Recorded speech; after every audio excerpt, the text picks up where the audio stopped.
हाँ, hello students, ये हमारा इलेक्ट्रोमैग्नेटिक इंडक्शन का लेक्चर नंबर 7 है। इसमें हम म्यूचुअल इंडक्टेंस को जो है वो स्टडी करेंगे और म्यूचुअल इंडक्टेंस का एक लेक्चर कल हो चुका है। ये हमारा म्यूचुअल इंडक्टेंस का सेकंड लेक्चर है। ओके, तो आप हम यहाँ पर जो आपका कोएक्सियल सोलेनॉइड है उसका म्यूचुअल इंडक्टेंस का पहले फार्मूला ड्राइव करेंगे। ठीक, तो सोलेनॉइड आपको मालूम है, एक पेपर पर या किसी प्लास्टिक उसमें आप उसके ऊपर क्या करते हैं, वाइंडिंग कर देते हैं। ऐसे ये वाइंडिंग कर दीजिए आप, ऐसे करके कोई फर्क नहीं पड़ता है। ये वाइंडिंग कर दिया हमने, ठीक। और ये जो है करंट यहाँ से एंटर करा दी, यहाँ करंट निकल गई। ये नंबर आप टर्न N1 ले लो, जो ये आपका सोलेनॉइड है। ठीक, इसी के ऊपर एक सोलेनॉइड और वाइंडिंग करेंगे दूसरे सोलेनॉइड की। ये सोलेनॉइड आपका प्राइमरी है, इसमें हम P से लिख दिया प्राइमरी।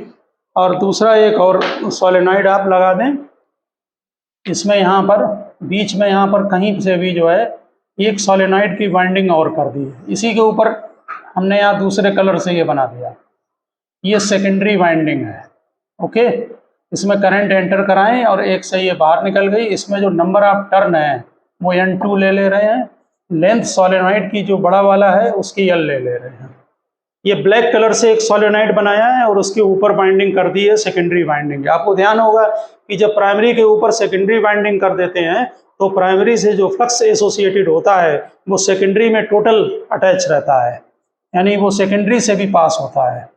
ये करंट आई ले ली यहाँ पर हमने। ओके, अब जरा नोट करें, करंट इसमें I1 कर दो, ये ले लिया। और करंट प्राइमरी की ही जरूरत पड़ेगी, प्राइमरी और सेकेंडरी वाइंडिंग। नोट करें, लिखिए, let a long air cored solenoid, long air cored solenoid,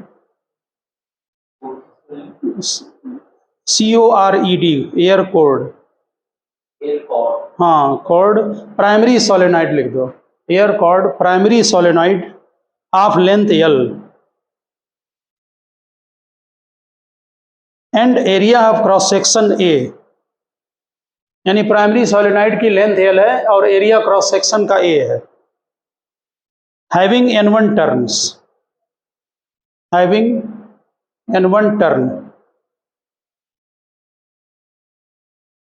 late a shorter secondary coil having N2 turn, secondary coil having N2 turns be wound closely over the primary solenoid, wound closely over the primary solenoid.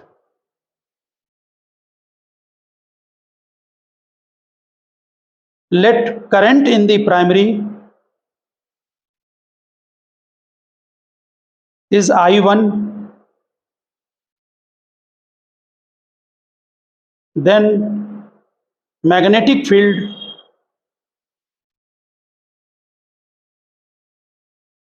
inside the primary is given by, magnetic field inside the primary is given by, आपको ध्यान होगा magnetic field का formula μ0 था, ध्यान है ना, magnetic field का formula μ0 हाँ, और ये N number of turn per unit length, तो ये बन गया आपका μ0 N1 टर्न है, देख लीजिए ये इसमें प्राइमरी में, और लेंथ L है इंटू I1 ली है करंट हमने, बोर्ड में नोट भी है। तो लिख दें मैग्नेटिक फील्ड का formula μ0 N1 upon L into I1। लिखिए, the magnetic flux linked with primary, magnetic flux linked with primary is also linked with the secondary। जो भी मैग्नेटिक फ्लक्स प्राइमरी से लिंक्ड होगा, देखिए यहाँ से जो नॉर्थ साउथ लाइनें निकलेंगी वो घूम के फिर नहीं आनी है, इधर नॉर्थ इधर साउथ, और नॉर्थ से अगर मान लो कहीं तो साउथ, अंदर होगी साउथ टू नॉर्थ, तो वो सारा फ्लक्स सेकेंडरी से भी एसोसिएटेड होगा। क्या नोट किया? Magnetic flux linked with the primary is also linked with secondary. Magnetic flux linked with primary is also linked with secondary because secondary is wound closely over the central portion of primary। Centre में bound कर रखा है, central portion of primary. Next line में लिखें magnetic flux linked with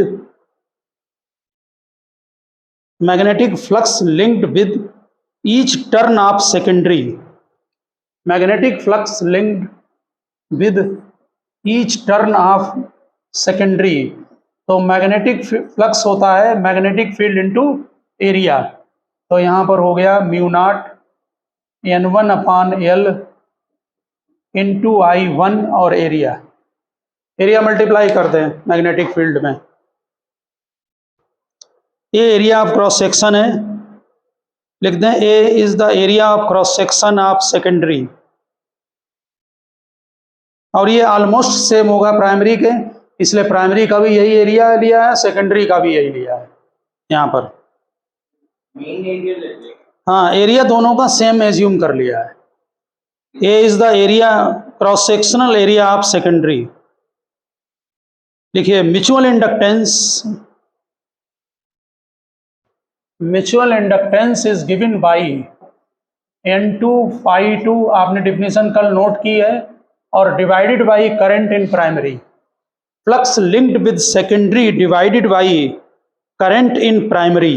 अब यहाँ पर value put up कर दें फ्लक्स की, तो mu not N1 N2 divided by L area, flux की वहां पर वैल्यू पुटअप कर दें, और करंट I1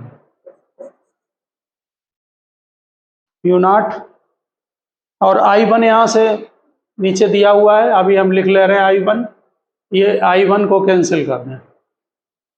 तो mutual inductance mu naught N1 N2 अपान L इंटू एरिया। आप अगर चाहें फार्मूला ये लर्न रखें, और यह फार्मूला आप N1 अपान L की जगह स्मॉल n कर दें, N2 और एरिया, ये भी लर्न कर सकते हैं, लेकिन टर्म ठीक से लर्न रखना।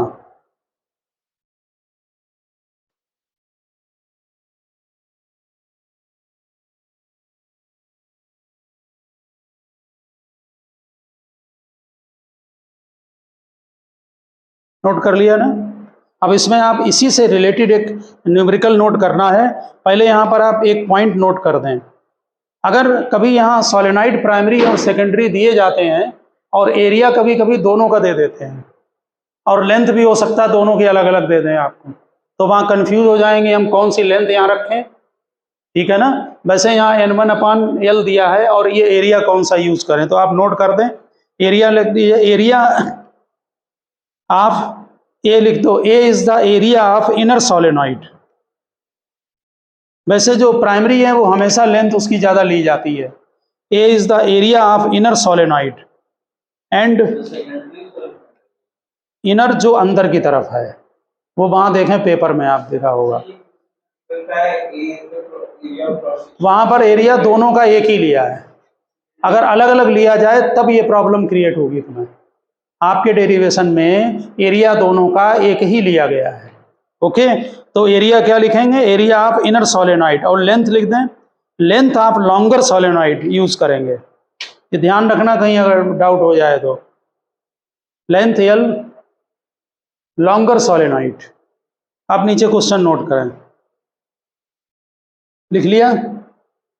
लिखिए, ए solenoid of length 50 centimetre, A solenoid of length, सभी लोग क्वेश्चन नोट करें, ए solenoid of length 50 centimetre with 20 turns per centimetre and area of cross section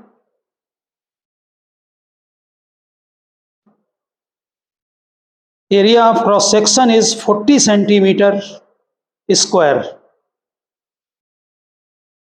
Completely surrounds another coaxial solenoid. Completely surrounds another coaxial solenoid of same length.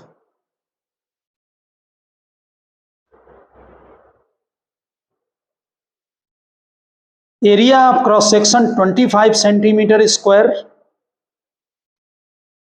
Area of cross section 25 centimeter square with 25 turns per centimeter.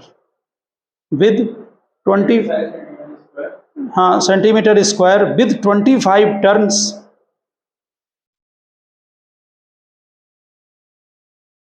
per centimeter. Calculate mutual inductance of the system. Calculate mutual inductance of the system. तो हम यहाँ पर formula लिखा रहने दे रहे हैं, इसका use करेंगे न्यूमेरिकल में, और बाकी यहाँ से हटा रहे हैं सब. लेंथ कितनी है मीटर में? 50 सेंटीमीटर. इसका मतलब मीटर में 1/2 मीटर. ठीक है. नंबर ऑफ टर्न बोले टोटल n1 n2. फार्मूला में ये टोटल टर्न है n1 n2, ध्यान रखना. लेंथ, अरे n1 कितना है वैल्यू चेक कर. नहीं, हम यहाँ स्मॉल n नहीं डाल रहे हैं, ये फार्मूला नोट करेंगे n1 n2. उसको हाँ नहीं डालेंगे, n1 n2 कैपिटल डालेंगे. अरे भाई लेंथ का कंफ्यूजन जिससे ना रहे पेपर में कभी. लेंथ यहाँ पर लॉन्गर सोलेनॉइड, हालांकि एक ही लेंथ दी है यहाँ पर. दोनों के number of turn per unit length दिए हैं. ठीक है ना. हम फार्मूला कोई भी यूज कर सकते हैं, हम ये यूज करेंगे. तो एक मिनट, n1 होगा 20 इंटू 50, 1000 टर्न. n2 बोलो कितना है? 25 टर्न है पर सेंटीमीटर और 50 सेंटीमीटर लेंथ है. तो n1 1000 और 25 50, यानी 1250 टर्न ये आए.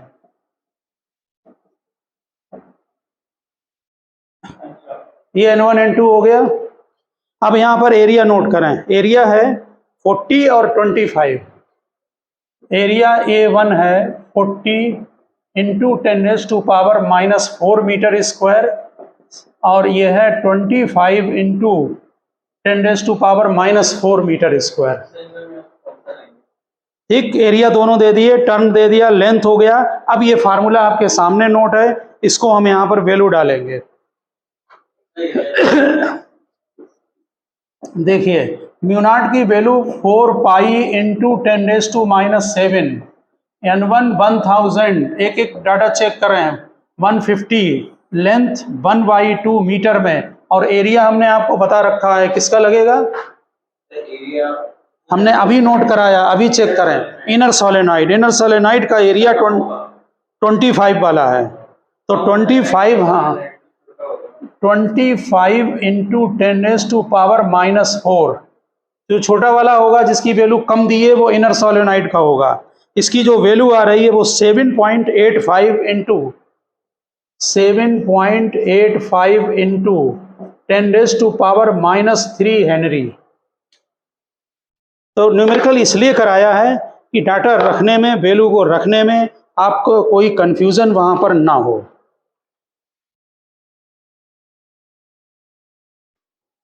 अब आप सेकंड क्वेश्चन नोट करें, दूसरा.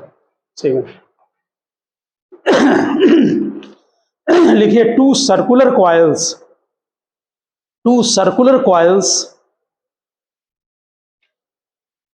One of small radius R1. Two circular coils, one of small radius R1.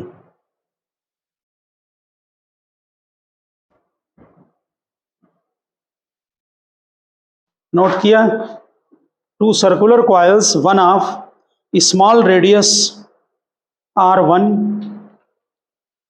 and other of very large radius r2, other of very large radius r2 are placed coaxially with center, with common center लिख दो, coaxially with common center, obtain the mutual inductance of the arrangement, obtain the mutual inductance of the arrangement।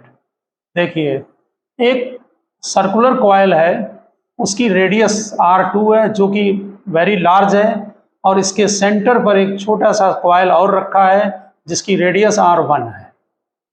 ये radius आपकी r1 है।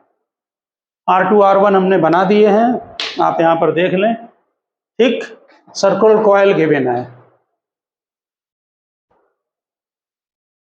r1 r2 और कुछ नहीं given है। जो डाटा दिए जाते हैं आंसर हमेशा उसी में होता है। ओके, लिखें सोल्यूशन में।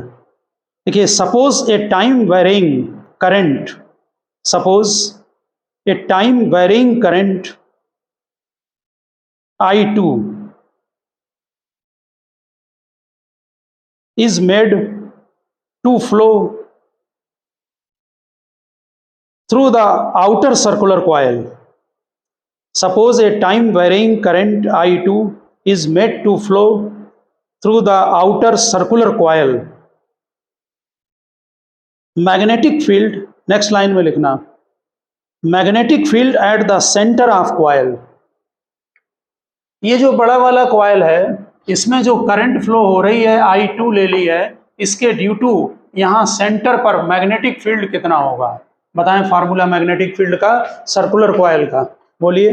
म्यू नॉट I/2R था, तो mu naught I2 upon twice R2 check करें। ठीक, करंट I2 रेडियस R2। देखिए ये जो क्वेश्चन जब देते हैं, ये इनर जो वाला जो कॉइल रखा है ये इसकी लेंथ, इसका रेडियस बहुत कम है, तो हम ये मानकर चलेंगे कि ये जो मैग्नेटिक फील्ड बन रहा है ये सेंटर के आसपास के रीजन में जो कि इससे एसोसिएटेड है इनर कॉइल से, वहाँ ये यूनिफॉर्म है। वहाँ पर्पज यही है स्मॉल देने का। नहीं, अगर यूनिफॉर्म नहीं होगा तो वो नॉन यूनिफॉर्म बन जाएगा। बात समझ गए? तो डायरेक्ट आप मल्टीप्लिकेशन एरिया का नहीं कर सकते हैं, समझ गए ना? नोट करें, हम उसको लिखा रहे हैं ठीक से। देखिए, as the inner coil placed coaxially, as the inner coil, direct लिख दो, as the inner coil has very small radius, as the inner coil has very small radius, magnetic field, इसको B2 डाल दे रहे हैं, magnetic field B2 may be taken as constant, may be taken as constant over its cross-sectional area, may be taken as constant over its cross-sectional area. Hence, flux associated with inner coil, hence flux associated with inner coil, बोलिए inner coil से flux associated, flux φ1 होता है magnetic field into area. तो magnetic area आपका अंदर वाले का πr1 square, A1 is equal to πr1 square, तो mu naught upon 2 I2 upon R2 into πr1 square. समझ गए होंगे बात? एरिया मल्टीप्लाई कर दो, टोटल फ्लक्स आ गया। अब इसमें फ्लक्स आपको मालूम है कि जो इसमें करंट को थोड़ा अलग करें, क्योंकि जो फ्लक्स होता है mu naught πr1 square upon R2 twice और current I2, flux φ is equal to क्या होगा, M12 और I2, mutual inductance 1 due to 2 और I2। हमारे यहाँ म्यूचुअल इंडक्टेंस 1 से 2 में हो या 2 से 1 में इक्वल लेते हैं, कल बताया था रेसिप्रोसिटी थ्योरम। इसलिए ये जो आप डिवाइड कर सकते हैं, म्यूचुअल इंडक्टेंस क्या होता है, फ्लक्स अपॉन करंट, ठीक है ना। तो यहाँ पर ये क्वांटिटी जो है वो म्यूचुअल इंडक्टेंस का काम करेगी। तो यहाँ पर Mi2 = mu naught pi R1 square divided by twice R2। यहाँ पर ये लिखा जाएगा, आपने M12 लिखा है, यही वैल्यू M21 के भी इक्वल होगी म्यूचुअल इंडक्टेंस में, ठीक है। यहाँ एक बात ध्यान दें, जब डेरिवेशन किया है तो इसको बेस नहीं बनाया, ध्यान दें। ये जो लार्ज रेडियस वाला कॉइल है, इसके ड्यू टू फील्ड निकाला, वो इस रीजन में यूनिफॉर्म रहेगा। तो किसी के ड्यू टू हम निकाल लें, जो आपको इजी पड़ता हो डेरिवेशन में वो यूज करें, ठीक है ना। 2 के ड्यू टू जो 1 पर म्यूचुअल होगा, वही 1 के ड्यू टू 2 पर होगा। तो म्यूचुअल इंडक्टेंस का यही वैल्यू आएगी, कैपिटल यहाँ नोट कर लें, mu naught pi R1 square divided by 2R2। आ गई होगी बात समझ में।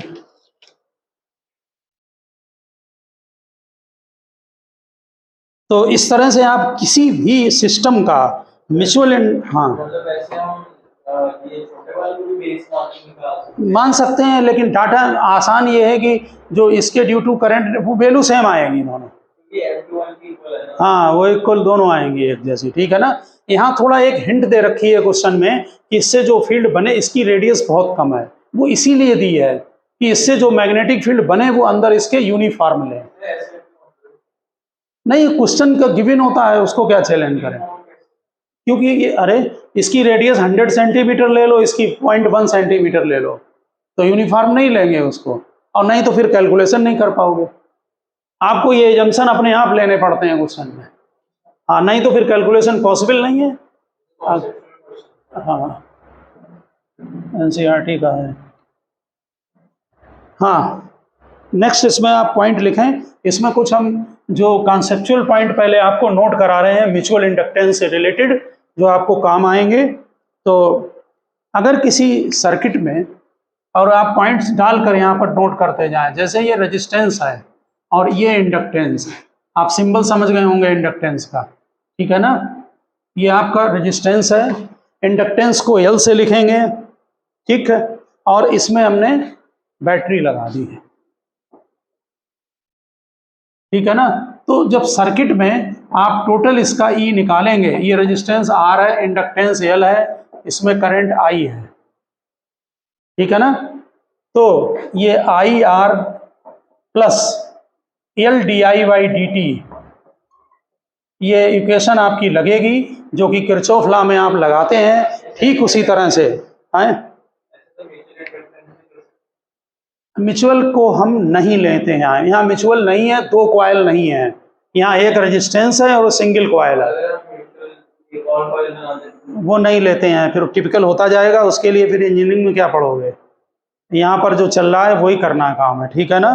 तो यहाँ पर ध्यान रखना, di/dt विद साइन का मतलब, अगर करंट अगर इंक्रीज कर रही है विद रिस्पेक्ट टू टाइम तो पॉजिटिव, अगर डिक्रीज कर रही है तो नेगेटिव, ठीक है ना।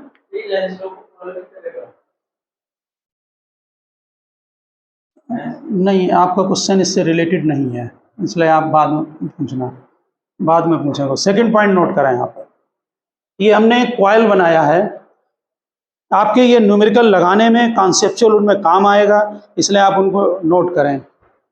ये पॉइंट A, ये पॉइंट B, इसमें इधर करंट जा रही है, ये इंडक्टेंस L है, इंडक्टेंस का ये सिंबल है, करंट का डायरेक्शन हमने दे दिया है, A और B हमने पॉइंट दे दिए हैं, ओके। इसमें इंडक्टेंस L दिया हुआ है, इसमें गिवन है L = 0.54 हेनरी, और सर्किट में di/dt दिया हुआ है, यहाँ पर ये करंट यहाँ पास हो रही है V2A, di/dt दिया हुआ है, ये है -0.03 ampere per second, di/dt given है। अब इसमें देखें, अगर इसमें आपसे कोई ये पूछता है कि सेल्फ इंड्यूस्ड ईएमएफ बताएं, सेल्फ इंड्यूस्ड ईएमएफ, ठीक, तो ध्यान रखना कि इसमें आप -L/di/dt का यूज करें और di/dt विद साइन डालें। इसका मतलब यहां 0.54 हेनरी, यहां पर -0.54 हेनरी और di/dt -0.03, यानी कि नेगेटिव नेगेटिव मिलकर ये पॉजिटिव हो गया। ये आपका बन रहा है 1.62 into 10⁻², 1.62 into 10⁻² volt self induced EMF है। कोई बात नहीं है, जो डाटा हमारे पास नोट है -2, ठीक है। अब जरा ध्यान दें, अगर आपसे ये पूछा जाए कि वोल्टेज निकालें VBA, इसका मतलब VB माइनस VA,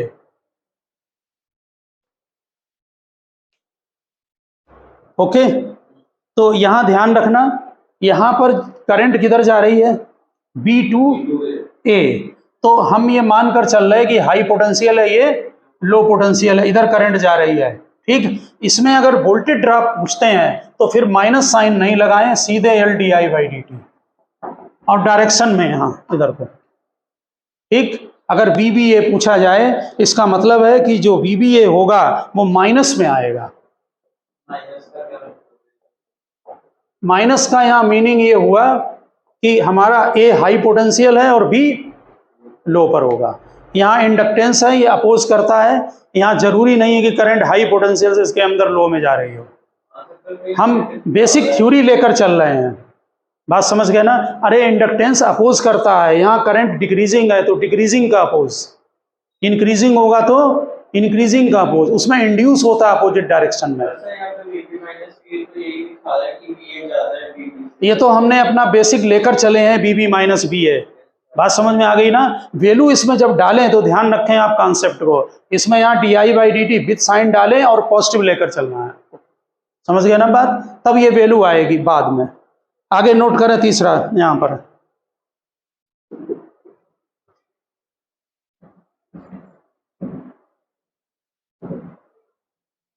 ये पॉइंट ध्यान रखें, ये न्यूमेरिकल और उसमें लगाने के आपके काम आएंगे। यहां पर एक सर्किट हमने दिया हुआ है, ये यहां पर एक रेजिस्टेंस है, फिर ये इंडक्टेंस है, और इसके बाद एक सर्किट में बैटरी गिवन है जिसका ये पॉजिटिव टर्मिनल है, ये नेगेटिव टर्मिनल है, और बैटरी 10 वोल्ट है, ये वोल्ट हमने लिखा है 10 वोल्ट, बैटरी 10 बैटरी 20 वोल्ट है, 20 वोल्ट बैटरी लें, ओके। रेजिस्टेंस जो है वो 10 ओम है और ये 5 हेनरी है, रेजिस्टेंस 10 ओम, ये 5 हेनरी है और वोल्टेज दिया हुआ है, ठीक। करंट का डायरेक्शन जो है वो लेफ्ट टू राइट है, ये क्वेश्चन में गिवन है मटेरियल, ये करंट का डायरेक्शन दिया है और ये पॉइंट B गिवन है। 10 ओम हो गया, 2 एम्पियर की करंट इसमें पास हो रही है, इसमें यहाँ पर जहाँ करंट का डायरेक्शन बनाया है यहाँ 2 एम्पियर बना है, ये सर्किट का कोई पार्ट है, और di/dt गिवन है, वो -1 एम्पियर पर सेकेंड है, di/dt गिवन है, di/dt is equal to -1 ampere per second, note कर लिया। अब यहां पर देखें, यहां वोल्टेज निकालना है VAB, तो बिल्कुल हम किरचॉफ लॉ की तरह इसका जो है वो यूज करेंगे सर्किट में निकालने के लिए। तो यहां पर जैसे हम किरचॉफ लॉ में प्लस माइनस का रूल हमने बता रखा है, VA इधर को चलेंगे, यहां पॉजिटिव यहां नेगेटिव, ये मानकर कि करंट पॉजिटिव टू नेगेटिव जाती है, इसे पॉजिटिव यहां भी ऐसे ही लेंगे प्लस माइनस, इंडक्टर के अक्रॉस भी। ये हमने यहां पर देख लीजिए रेजिस्टेंस में बताया था किरचॉफ लॉ में, यहां प्लस यहां माइनस, नहीं, वो बाद में पूछें आप। वी ए, यहाँ देखें, यहाँ से राइट को जब चलेंगे तो यहाँ पर मेथड है निकालने का। ये वी ए यहाँ निगेटिव से आउट हो, यहाँ माइनस लिखें आई आर, ये रेजिस्टेंस आर है, ठीक। इसके बाद minus L D I by D T लें। हम बी ए भी निकाल रहे हैं, आप लिख लें, बाद में समझ में आ जाएगा। माइनस यहाँ पर वोल्टेज, ठीक है ना, voltage V is equal to V B, जो बैटरी का वोल्टेज है वो, और is equal to V B, ये वाला पॉइंट, ठीक है ना। आप इसको तैयार रखना है। बी ए से स्टार्ट करें, इधर को एरो है तो माइनस से इसको माइनस आई आर ड्रॉप करें, इसे भी ड्रॉप की तरह लें, minus L D I by D T, और इसमें भी नेगेटिव से आउट हो रहे हैं इसलिए माइनस। हमने इसलिए यहाँ माइनस लगा दिया कि आपको कंफ्यूजन ना हो। जैसे बैटरी में हम नेगेटिव से आउट हो रहे हैं, हमने माइनस ले लिया है, वैसे ही इसमें करंट इधर को जा रही है, तो इसे पॉइंट पॉजिटिव और ये नेगेटिव, ये मान करके करंट पॉजिटिव टू नेगेटिव जाती है। इंडक्टर में भी ऐसे ही साइन लगाएं, ठीक। और वी ए से स्टार्ट करें और अब इसमें पहले वैल्यू डालें। माइनस करंट कितनी है 2, resistance 10, inductance 5 henry, D I by D T negative में है -1, विद साइन डालना, ठीक है ना। Minus voltage 20 is equal to V B. जरा बताएं V A minus V B कितना आ रहा है। वी ए वोल्टेज पूछा जाएगा कि कितना है वी ए में, इसी को वी ए बी बोलेंगे, जैसे हमने अभी निकाला था ये। हाँ बताएं V A minus V B किधर आ रहा है। ये राइट को ले जाएं 20 और -5, हाँ ये 35 वोल्ट इसका आंसर है। यानी कि इस तरह का कोई सर्किट का पार्ट दिया हो और उसमें वोल्टेज डिफरेंस, अब क्या निकाला समझ में आया, क्या निकाला है, voltage difference between A and B. समझ में आ गई बात। और ये पॉजिटिव आया है, इसका मीनिंग है कि हमारा ये हाई पोटेंशियल है और वो लो है, करंट भी इधर जा रही है। समझ गए ना। तो इसका ध्यान रखना सर्किट में पार्ट निकालते समय, कि सर्किट में कभी अगर बीच में ये पूछ दिया जाए तो इस तरह से आप इसका कैलकुलेशन करेंगे। समझ गए ना। और इसमें कुछ नहीं है, प्लस माइनस लगाएं, यहाँ से स्टार्ट हो। ऐसे हम करंट इलेक्ट्रिसिटी में भी जब एक पार्ट दिया होता है तब भी हम इसका यूज करते हैं। समझ गए ना बात। आप जरा दूसरे पॉइंट पर आए। देखिए जो इंडक्टर होता है वो हमेशा हमने बताया था वो इनर्शिया प्रॉपर्टी है, वो करंट के इंक्रीज और डिक्रीज होने का क्या करता है, अपोज करता है, मालूम है ना।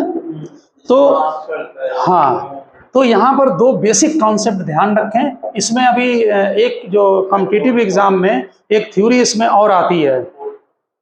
हाँ चलो, यहाँ पर जैसे मान लीजिए ये इंडक्टर है और ये रेजिस्टेंस है।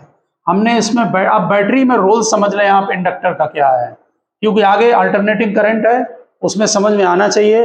इंडक्टर का रोल डीसी में यानी बैटरी में जब तक होगा जब करंट इंक्रीज और डिक्रीज होगी, बस। हाँ, जैसे हमने स्विच को ऑन किया उस समय रोल होगा, क्योंकि सर्किट में करंट 0 से सेटअप होगी करंट आई तक, ठीक। जिस समय ये स्विच को ऑन करते हैं उस समय इंडक्टर करंट के इंक्रीज होने का अपोज करता है, और वो जो ईएमएफ इंड्यूस करता है वो बैक ईएमएफ है उस समय। अब यहाँ पर नोट करें 2 पॉइंट इसके। Just after closing the switch, लिखिए just after closing the switch, ठीक, या T इज इक्वल टू 0+, एक ही बात, जस्ट ऑन ऐसे ही लिखते हैं, जस्ट ऑन करें तो 0 टाइम स्टार्ट किया और plus something, just after closing the switch. जैसे स्विच क्लोज करेंगे उस समय जो ये इंडक्टर होता है ये ओपन सर्किट का काम करता है। Inductor open circuit, open circuit का मीनिंग समझ लें। ओपन सर्किट का मीनिंग है कि कंडक्टर को यहाँ ओपन कर दीजिए, ये बिल्कुल मीनिंग ऐसे समझ लें। इसका मतलब ये रेजिस्टेंस था, यहाँ से ब्रेक कर दीजिए, सर्किट ऑन कर दिया। देखिए ये जब ही लगेगा just after closing the switch, जैसे स्विच ऑन करेंगे जस्ट उस समय सर्किट में करंट 0 हो जाएगी। क्योंकि कोई करंट फ्लो नहीं होगी। आप समझ गए होंगे। स्विच ऑन करते समय इंडक्टर ओपन सर्किट का काम करता है। क्यों करता है? क्योंकि उसमें बैक ईएमएफ इंड्यूस होता है L D I by D T. आप समझ गए बात। अब सेकंड केस,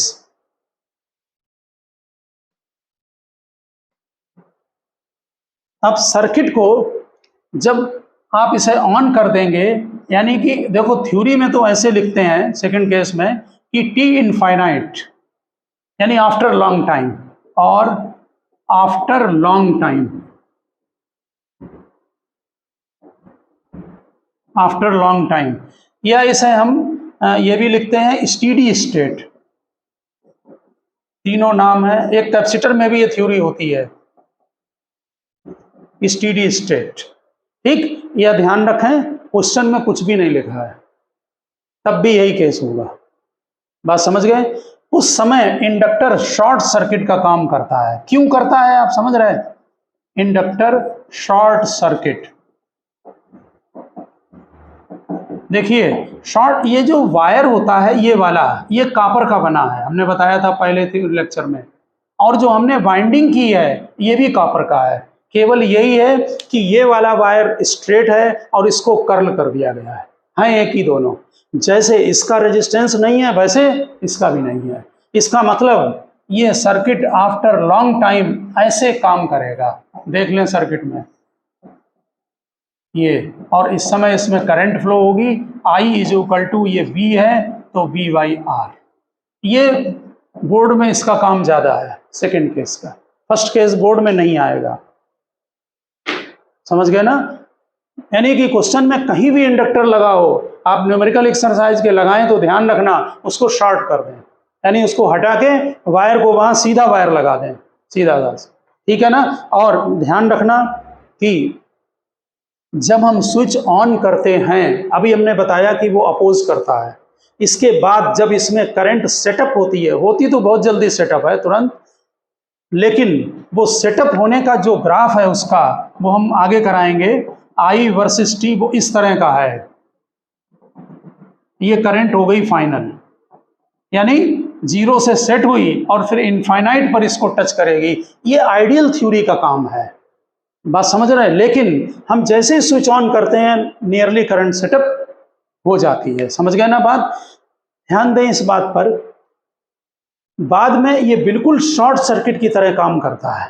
ठीक, ये जो स्टेज होती है जिसमें करंट इंक्रीज होती है, इसका एक टॉपिक अलग है, एक चैप्टर अलग है, उसे ट्रांजिएंट करंट बोलते हैं।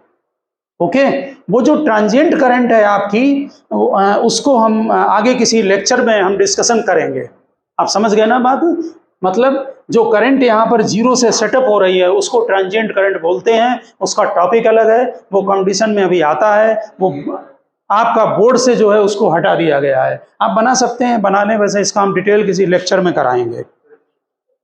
ठीक है ना। तो उसे वहां पर ग्रोथ ऑफ करंट और डिके ऑफ करंट पूरे दो टॉपिक हैं। ठीक है ना। इसके बाद आप यहाँ पर जरा 2 पॉइंट नोट करें बहुत जल्दी। नहीं, अलग है। आप इंडक्टर को समझ गए होंगे कि इंडक्टर इनर्शिया का रोल करता है, अपोज करता है। इंडक्टर का कंपैरिजन मास से किया जाता है मैकेनिक्स में। मैकेनिक्स में जैसे इनर्शिया का रोल है, इनर्शिया का रोल मास करता है, वैसे ही यहाँ पर इलेक्ट्रिकल में इंडक्टर का रोल करता है। ठीक है ना। देखिए जो हमारे यहाँ मोटर होते हैं उनमें जो वाइंडिंग की जाती है मोटर में, उसमें जैसे मान लीजिए ये मोटर की वाइंडिंग है, उसके अंदर कोर भी पड़ी होती है अंदर। ओके, ये कोर को रिप्रेजेंट कर रहे हैं, कोर भी रहती है। ठीक, जिस समय हम मोटर को कट करते हैं, ऑफ करते हैं, ठीक, ऑफ करने में क्या होता है, जैसे आपने यहाँ पर एक बैटरी लगाई और ये स्विच लगाया और ये स्विच को हम ऑफ कर रहे हैं। एरो देख लें, एरो से पता लग जाता है ऊपर जा रहा। ठीक, ये मोटर की वाइंडिंग है, ध्यान दें बात पर। तो ये बैटरी है आपकी। ठीक है, ऑफ करते समय क्या होता है, इसमें हैवी ईएमएफ इंड्यूस होता है, और मोटर में इतना हैवी इंड्यूस ईएमएफ होता है कि यहाँ पर स्पार्किंग होती है, और इतना भी पॉसिबिलिटी हो सकती है कि इसकी वाइंडिंग बर्न आउट हो जाए। इंसुलेशन बर्न आउट हो जाए। इसके लिए क्या करते हैं, इसके पैरेलल में जो हैवी मोटर होते हैं उनकी बात है, एक पैरेलल में बल्ब लगा के रखते हैं परमानेंट, ये हमेशा जलता रहेगा। क्या होगा इससे लगाने से, जिस समय आप इस सर्किट को कट करेंगे, ठीक, उस समय इसकी जो एनर्जी होगी, क्योंकि मैग्नेटिक फील्ड के फॉर्म में इसमें एनर्जी स्टोर्ड हो जाती है डीसी के केस में। हम डीसी में बात ध्यान रखना, स्विच जब ऑन किया है और जब करंट उसमें कंटिन्यूअस फ्लो हो रही है, उस समय मैग्नेटिक फील्ड के फॉर्म में एनर्जी स्टोर्ड है। जब सर्किट को कट करोगे तो वही energy as a electrical energy वहां पर रिवर्स हो जाती है, यानी कि यहाँ पर ईएमएफ इंड्यूस होगा। क्या होगा, जब ये परमानेंट बल्ब जलता रहता है, इसमें जो एनर्जी होती है वो बल्ब में रेजिस्टेंस के, लाइट के और हीट के टर्म्स में इन्वेस्ट हो जाती है। उससे यहाँ पर हैवी स्पार्किंग नहीं होगी और हमारी वाइंडिंग, बल्ब जलता रहता है कंटिन्यूस। हाँ हाँ हाँ हाँ, वो वाइंडिंग है, जलेगा लेकिन फिर ऑफ हो जाएगा। कट करेंगे, हाँ, हल्का होगा फिर बंद हो जाएगा तुरंत, क्योंकि एनर्जी तो केवल उसी में है, बैटरी का सोर्स तो आपने खत्म कर दिया है। बात समझ गए, खाली उसकी एनर्जी खत्म होनी है। हाँ, जलेगा और खत्म हो जाएगा। नीचे नोट करें, फटाफट लिखें, लिखिए इन मोटर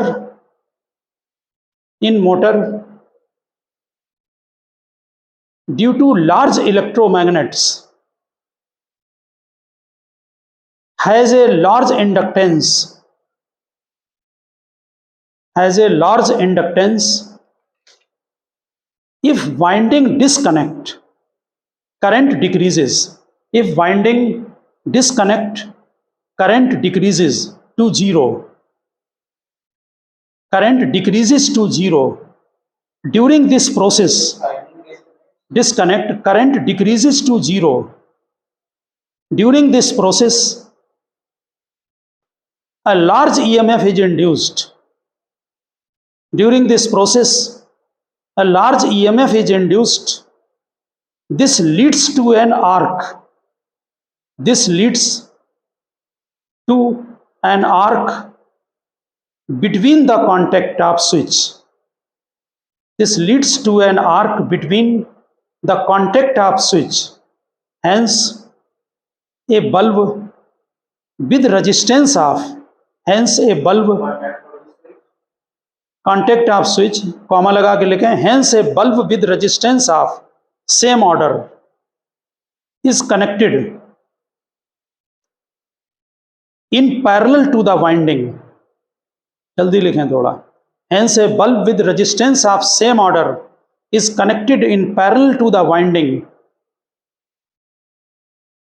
आप समझ गए होंगे, कभी पूछा जाए कि मोटर के पैरेलल में बल्ब क्यों लगाते हैं, तो सेफ करने के लिए, सीधी बात है, इंडक्शन के इफेक्ट को रिड्यूस करने के लिए। नेक्स्ट लिखें आप point, effect of introducing iron core. Effect of, heading डालें, effect of introducing iron core. कहीं भी आप कॉइल में अगर आयरन कोर डाल देंगे, सॉफ्ट आयरन कोर, तो उसकी जो है परमिबिलिटी हाई होती है, मैग्नेटिक फील्ड बढ़ जाएगा। लिखिए, when an iron core is introduced in the coil, board के लिए क्वेश्चन ध्यान रखना छोटे छोटे, when an iron core is introduced in the coil, magnetic flux increases, hence coefficient of self induction increases. Coefficient of self induction increases to mu r times, mu r relative permeability, mu r times the original value, mu r times the original value. आप जरा एक point पर और ध्यान दें, आप लोगों ने जब व्हीटस्टोन ब्रिज किया था तो वहाँ ये पॉइंट बताया गया था कि व्हीटस्टोन ब्रिज में, और हमने बोला था कि हम इसको इंडक्शन में डिस्कस करेंगे। यहाँ पर ये गैल्वेनोमीटर लगाते हैं, ये यहाँ एक स्विच लगा होता है, एक की, और एक यहाँ बैटरी लगी होती है, एक की यहाँ पर होती है, ठीक, ये बैटरी है, ये PQRS। इसमें क्या होता है, अगर मान लीजिए हमने इस की को, गैल्वेनोमीटर की है ये, इस की को पहले ऑन कर दिया, ठीक, और इसके बाद हमने इसको ऑन किया, तो क्या होता है कि जब इसको आप ऑन करते हैं और ये की पहले से ऑन है तो करंट फ्लो होगी सर्किट में, ठीक। इनमें इंडक्शन की वजह से ईएमएफ इंड्यूस होते हैं, ठीक है ना। ईएमएफ के इंड्यूस होने से इसमें हल्का सा डिफ्लेक्शन आ जाता है, मे भी पॉसिबल है ये बैलेंस हो तब भी इंडक्शन इफेक्ट से यहाँ पर डिफ्लेक्शन आ जाएगा। बात समझ रहे हैं? इसलिए हम क्या करते हैं कि पहले जो की ऑन करते हैं, ध्यान दें बात पर, वो ये बैटरी वाली की को, ठीक है ना, ये बैटरी वाले, जिससे इंडक्शन का इफेक्ट खत्म हो जाए, उसके बाद गैल्वेनोमीटर की को ऑन करते हैं। तो यहाँ पर नीचे नोट करें, फटाफट लिखें। और रियोस्टेट में हमने बता दिया था डबल वाइंडिंग की होती है, ठीक है। लिखिए, in Wheatstone bridge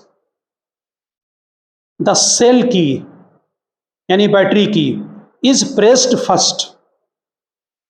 in Wheatstone bridge the cell की is pressed first, then galvanometer key, then galvanometer key. If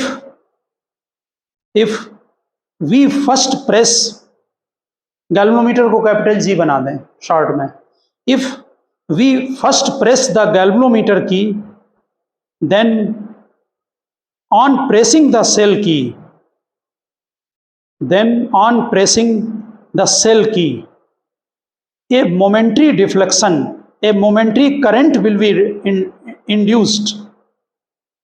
On pressing the cell key, a momentary current will be induced in the coil, due to which main current will take some time, due to which main current will take some time to reach the steady value, थोड़ा time लेगा क्योंकि oppose करेगा वो। So even if the bridge is exactly balanced, there will be a momentary deflection,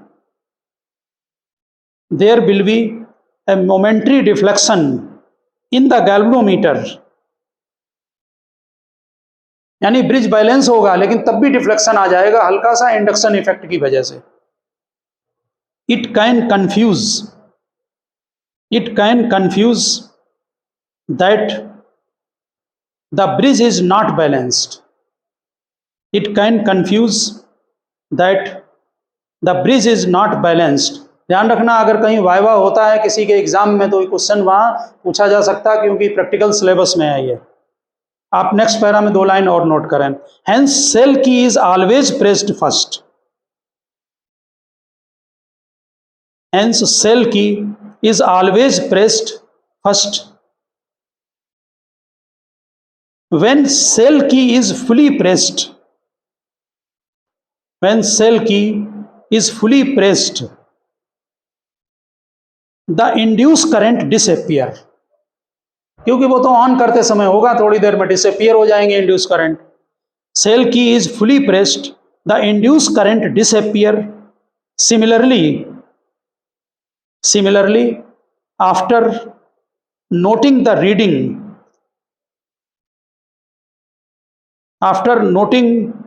reading, first galvanometer की is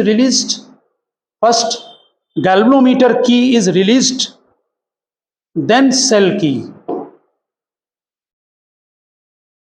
तो okay student, हमने ये आपको म्यूचुअल इंडक्टेंस का कंप्लीट डिस्कशन किया है। ओके, कोई डाउट हो तो कमेंट में डालें, तो हम आपको डिस्कस करेंगे और फिर मिलते हैं नेक्स्ट लेक्चर में।